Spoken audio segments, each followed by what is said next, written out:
Elle est bénie d'une voix d'ange.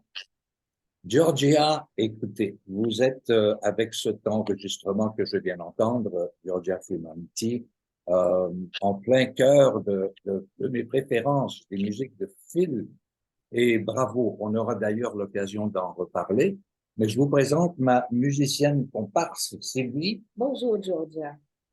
Bonjour. Il faut dire qu'on a très hâte de t'entendre le samedi 8 juillet, 20h, à la petite église Cabaret Spectacle à Saint-Eustache, dans le cadre du FOS. Parle-nous un petit peu du programme que tu vas interpréter. En tout cas, en première, merci beaucoup pour cette invitation. C'est tout un plaisir de parler avec vous.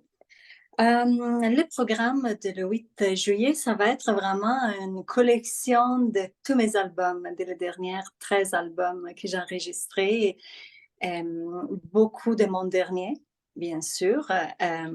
On va chanter des thèmes de musique comme Il était une fois dans l'Ouest, When You Wish Upon a Star, Over the Rainbow. On va toucher des grands œuvres du Québec comme un peu plus haut, un peu plus loin.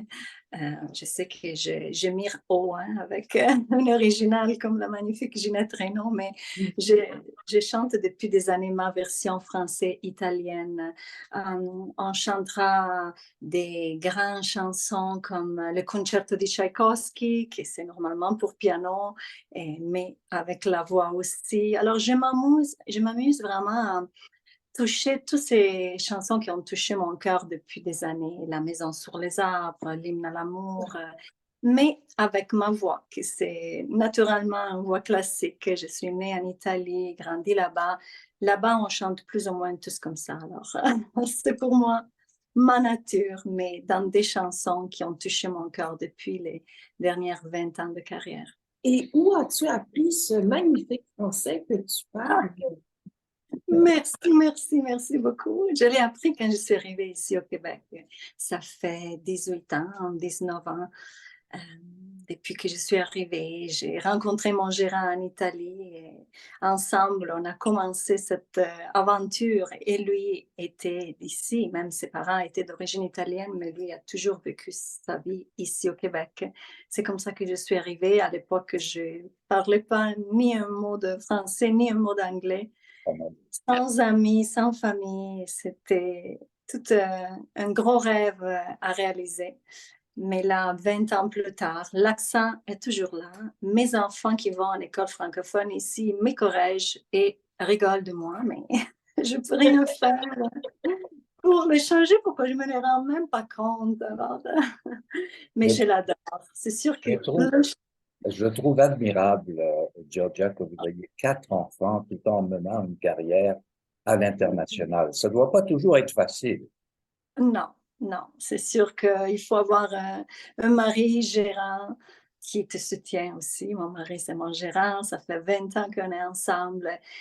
On a bâti notre famille avec beaucoup de rêves, mais aussi beaucoup de douleurs, dans le sens que j'ai eu 2 enfants biologiques, j'ai eu des fausses couches, et le rêve d'adopter, c'était très fort en moi. Même la peur aussi de m'embarquer dans cette aventure. Mais le 19 et le 2019 et le 2020 m'ont donné 2 enfants, un que je suis allée adopter en Chine et un petit garçon d'ici, en famille d'accueil, qui restera avec nous jusqu'à majorité et qu'on souhaite d'adopter. Alors, avec mes 2 biologiques et les 2 autres, je suis plein les mains. C'est ça, quand je dis que sur scène, je me repose. Est-ce Bravo. que Là, c'est tes comme... enfants partent avec toi en tournée, Georgia? Oui, je suis une maman très poule. Malheureusement, je n'ai pas de grand-maman. Ma maman est en Italie et ma belle-mère est extraordinaire, mais maintenant, elle est malade, elle ne peut plus. Alors, je suis très attachée à mes enfants. J'ai travaillé très fort pour les avoir et jusqu'à date, je ne suis pas prête de monter sur un avion sans eux. Je pense que ça va être eux qui vont me laisser bientôt, quand ma première a 14 ans. Mais pour l'instant, je profite. Georgia, tu as fait des études en chant classique, tu l'as dit. Est-ce que la scène, les opéras conventionnels, est-ce que c'est quelque chose qui t'intéressait ou tu as toujours voulu faire du solo comme tu le fais? C'est un parcours bizarre, dans le sens que quand j'étais tout jeune, je ne voulais pas être une chanteuse. J'étais un enfant très timide, trop sensible, très gênée, qui se questionnait beaucoup pourquoi je suis au monde. Mais j'avais une grand-maman qui, pour me bercer, pour me calmer, elle chantait pour moi. Alors, c'était comme un moment privilégié d'amour, la musique. Vers l'âge de 16 ans, quand j'ai découvert ma voix par hasard dans un chœur d'une église en Italie, pourquoi j'étais proche de l'église et j'avais entendu qu'il y avait besoin de jeunes. Pas pourquoi je savais que j'avais une voix.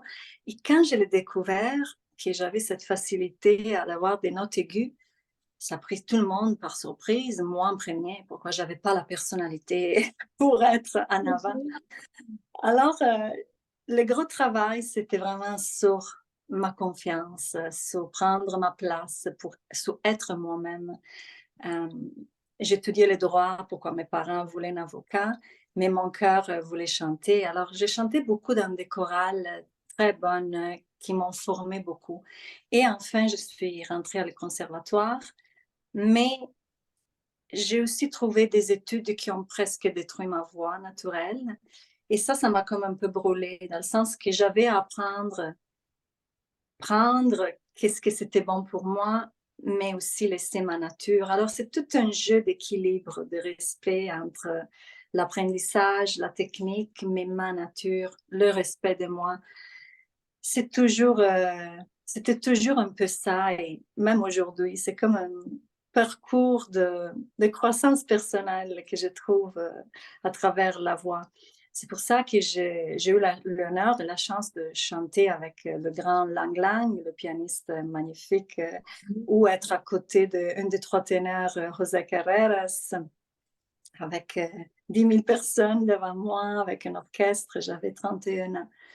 C'est sûr que toutes ces expériences-là m'ont fait grandir très vite, mais j'ai besoin d'être libre, de vivre et d'interpréter chaque chanson sur le moment. Pourquoi ça change chaque fois. Et je dois laisser ma voix et mon instinct être le premier maestro quand je suis sur scène. C'est pour ça que j'ai besoin d'avoir cette liberté que le style de musique que je fais me donne. Georgia, on vous voit en ce moment au sommet d'une fontaine. Dans quel contexte les choses se passaient là? Oui, et on était en Chine où j'ai eu les plus grands concerts probablement. J'ai chanté à les Jeux Olympiques en 2008. J'ai fait l'Expo universelle de 2010. Je suis retournée plusieurs fois chanter en Chine car il y avait ces énormes transmissions télévisées pour des millions de téléspectateurs en Chine ou en Asie. Et le visuel était toujours tellement grandiose que c'était impressionnant, c'était beau. Euh, j'ai eu cette chance de travailler beaucoup en Asie. Là, depuis la pandémie, c'est sûr que tout était un peu différent, mais la musique circule maintenant au niveau digital, un peu partout dans le monde, sans me déplacer aussi intensément. J'adore ça, mais j'ai aussi 4 enfants maintenant et je veux aussi leur équilibre. Alors, c'est tout dans le bon timing, je pense. Et justement, est-ce que tes enfants chantent aussi? Ma première fille danse magnifiquement bien, elle fait des compétitions de danse et j'adore le fait qu'elle utilise l'art comme une thérapie. Pourquoi c'est la même chose que je fais depuis toujours avec le chant. Ça me rend heureuse, ça me fait du bien. Elle fait la même chose avec la danse. Ma deuxième, elle est dans un choral, elle a une jolie voix, mais elle aussi est une artiste créative dans plusieurs autres niveaux. Euh, les deux derniers, le petit, il a presque 3 ans, il chante souvent, mais je les laisse libres de découvrir leur propre chemin et leur propre cadeau. Un autre endroit, un autre concert dont j'aimerais que vous me parliez un tout petit peu, c'est celui-ci. vous êtes devant et vous êtes absolument magnifique d'ailleurs. Merci. Oui, je me gâte pendant les concerts de Noël spécialement. J'ai découvert ma voix dans une chorale en Italie et j'adore m'entourer de chorales. Je trouve que chanter dans un choral, c'est vraiment l'amour pour le chant au-delà d'être la vedette. Pourquoi on unit tous nos voix ensemble pour faire ce son magnifique d'ange que j'adore m'entourer des enfants et des chorales, des adultes, j'adore. Et le fait d'utiliser des robes, moi j'ai dit des robes de scène ou d'Halloween, pourquoi?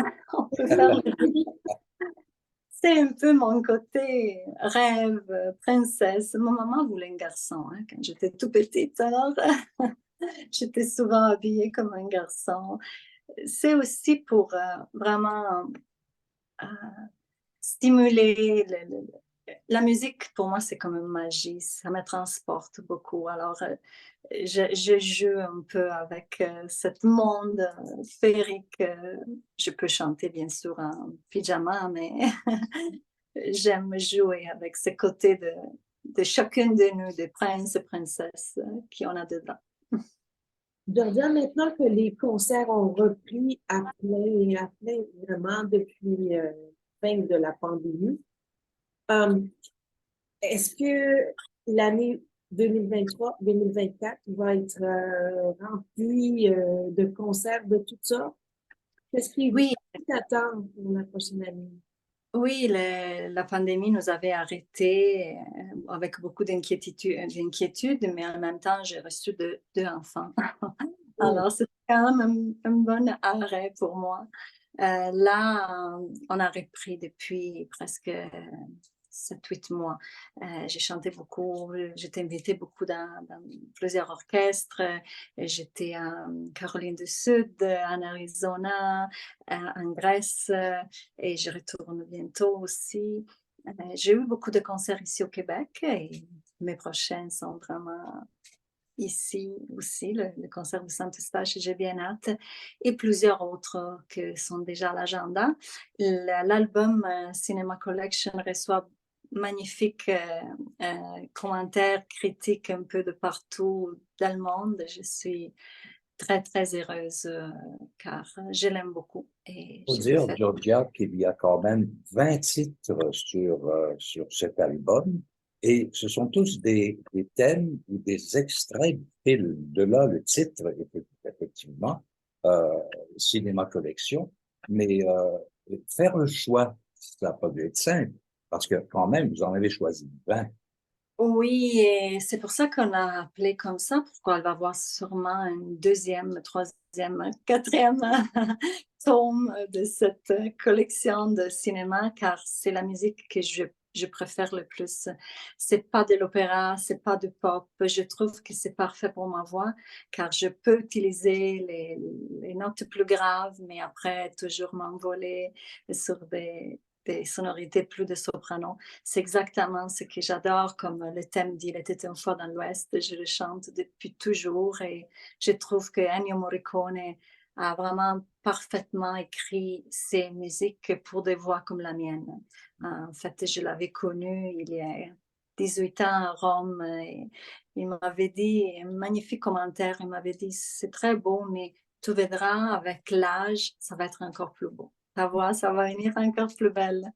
Vous Et avez c'est ça. aussi des accents, Georgia, et je m'excuse de vous interrompre, mais le temps file un peu. Et j'aimerais ça, enfin, vous avez des accents de Broadway, en fait. Vous pouvez Ah, très bien jouer sur une scène à Broadway sans problème.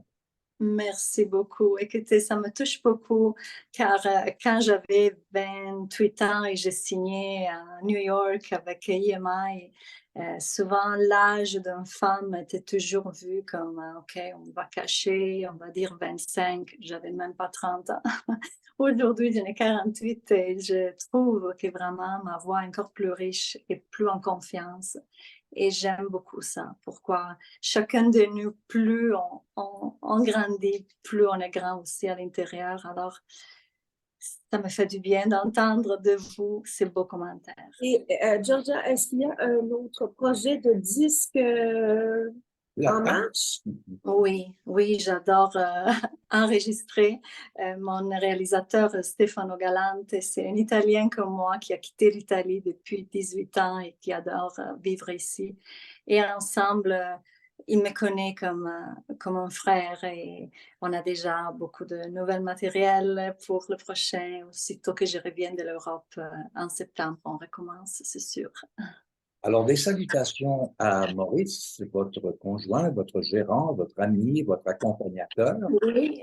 Et je rappelle que, et je vais à nouveau mettre l'image à l'écran, c'est ce concert que vous préparez pour le 8 juillet à 20 heures.